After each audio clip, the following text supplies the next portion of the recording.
ఒక్కసారైనా ఆలోచన చేశారా? ఒక్కసారైనా ఆలోచన చేశారా? మీరు ఏం ఆలోచన చేశారు అధ్యక్ష?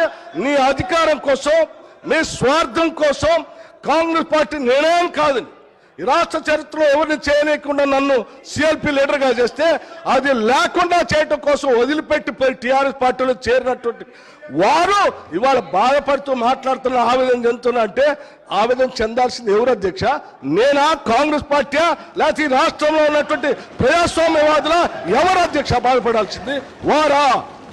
ఇంకా ఏం ముఖం పెట్టుకొని ఈ సభానాయకుడిని రేవంత్ రెడ్డి గారిని, ముఖ్యమంత్రి గారిని పట్టుకొని ఇంకా మాట్లాడుతున్నారు? దేనికి మాట్లాడుతున్నారు అధ్యక్ష?